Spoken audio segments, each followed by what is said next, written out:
Hello అండి. Welcome back to our channel. ఈరోజు ఒక టేస్టీ రెసిపీతో మీ ముందుకు వచ్చేసాను. అదే గోంగూర చికెన్ అండి. ఈ కూర రోటీలోకి కానీ అన్నంలోకి కానీ చాలా టేస్ట్గా చాలా బాగుంటుంది. బిర్యానీలోకి కూడా సైడ్ డిష్గా చాలా రుచిగా ఉంటుంది. ఈ టేస్టీ ట్యాంగీ చికెన్ గోంగూర కర్రీ ఎలా తయారు చేసుకోవాలో చూద్దాం రండి. ఇప్పుడు చికెను గోంగూర వండుకోవాలంటే ముందుగా గోంగూర అయితే కావాలి కదండి. ఇక్కడ నేను ఒక కేజీ చికెన్కి ఒక 4 కట్టలు, చిన్న కట్టలేనండి, గోంగూరని తీసుకొని ఇలా ఒలిచి శుభ్రపరచుకున్నాను. శుభ్రపరచుకున్న గోంగూరని ఒక గిన్నెలోకి తీసుకొని స్టవ్ పై పెట్టుకొని ఉడికించుకోవాలండి. కొంచెం నీళ్లు పోసుకొని ఉడికించుకోవాలి. మరి ఎక్కువ నీళ్ళు ఏం అవసరం లేదు, చిన్న గ్లాసు నీళ్ళు సరిపోతాయి. ఇలా చక్కగా మెత్తగా దగ్గరగా ఉడికించుకొని పక్కన పెట్టుకోవాలి. ఇప్పుడు చికెన్ కర్రీ కోసం స్టవ్ పైన ఒక బాండ్లీ పెట్టుకోవాలి. బాండ్లీ వేడెక్కిన తర్వాత ఓ 4 స్పూన్ల వరకు ఆయిల్ వేసుకోవాలండి. మరి తక్కువ ఆయిల్ అయినా బాగోదు, మరి ఎక్కువ కూడా అవసరం లేదు. ఇలా మోడరేట్గా ఒక 4 స్పూన్ల ఆయిల్ వరకు వేసుకుంటే సరిపోతుంది. ఆయిల్ కాగాక ఒక హాఫ్ స్పూను షాజీరా వేసుకోవాలి. షాజీరా ఈ కూరకి మంచి ఫ్లేవర్ ఇస్తుందండి, చాలా బాగుంటుంది. అలాగే ఓ 2 లవంగాలు, ఓ చిన్న ముక్క దాల్చిన చెక్క వేసుకుంటే ఫ్లేవరు చాలా బాగుంటుంది. ఇప్పుడు షాజీరా, లవంగాలు, దాల్చిన చెక్క వేగిన తర్వాత సన్నగా కట్ చేసుకునే ఒక 2 ఉల్లిపాయలండి సన్నగా కట్ చేసుకోవాలి. ఉల్లిపాయ ముక్కల్ని వేసుకోవాలి. నూనెలో వేసుకొని బాగా మగ్గనివ్వాలి. ఇప్పుడు 2-3 పచ్చిమిర్చిలు కూడా ఇలా కట్ చేసి వేసుకోవాలి. ఉల్లిపాయలు త్వరగా మగ్గాలంటే ఒక స్పూన్ ఉప్పు వేసుకోవాలండి. ఇలాగైతే తొందరగా మగ్గుతాయి ఉల్లిపాయలు. కూర కూడా చాలా బాగుంటుంది ఇలా చేసుకుంటే. ఇలాంటి చిన్న చిన్న టిప్సేనండి కూర రుచిని పెంచుతాయి. ఇలా ఉల్లి పచ్చిమిర్చి ఎర్రగా వేగిన తర్వాత దాంట్లోకి ఒక పెద్ద స్పూను అల్లం వెల్లుల్లి వేసుకోవాలి. అల్లం వెల్లుల్లి వేసుకొని పచ్చి వాసన పోయేంత వరకు చక్కగా వేయించుకోవాలి. అల్లం వెల్లుల్లి కూడా చక్కగా వేగిన తర్వాత ఇప్పుడు కొంచెం కరివేపాకు వేసుకోవాలి.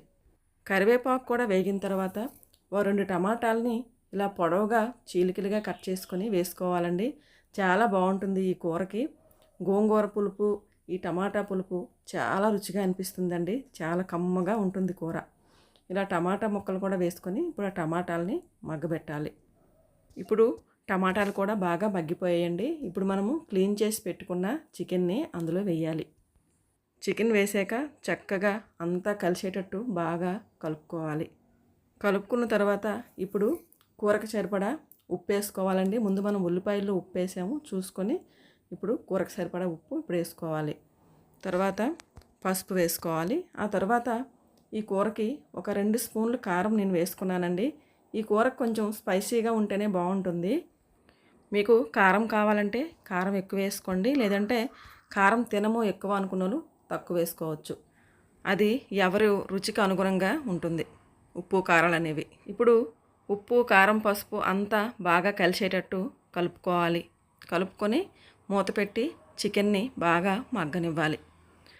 మళ్ళీ ఒకసారి మూత తీసి చూస్తే చికెన్ చూడండి ఎంత వాటర్ని వదిలిందో.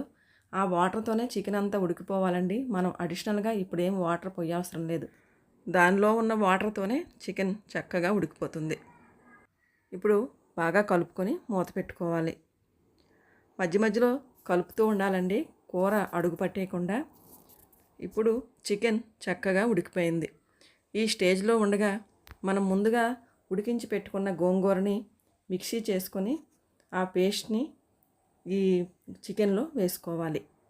అగోండి, వేసుకొని ఈ గోంగూర చికెన్ అంతటికి పట్టేటట్టు బాగా కలుపుకోవాలి.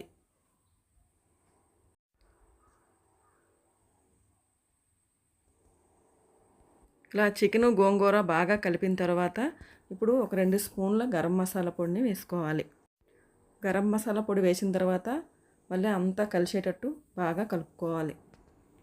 కలుపుకున్న తర్వాత కాసేపు మగ్గించుకొని ఇప్పుడు గోంగూరను మిక్సీ చేసుకున్నాం చూడండి, అదే గిన్నెలో కొంచెం నీళ్ళు పోసుకొని ఆ నీటిని ఇలా చికెన్లో వేసుకోవాలి. వేసుకొని అంతా మొత్తం కలిసేటట్టు కలుపుకోవాలండి. ఇప్పుడు ఈ గోంగూర ఫ్లేవర్ అంతా చికెన్కి పట్టేటట్టు ఒక 5 నిమిషాలు మూత పెట్టి ఉడికించుకోవాలి. ఇప్పుడు మూత తీసి చూస్తే ఇలా ఆయిల్ అంతా పైకి తేలుంటుంది. అంతేనండి, ఎంతో రుచికరమైన గోంగూర చికెన్ కర్రీ రెడీ అయిపోయింది.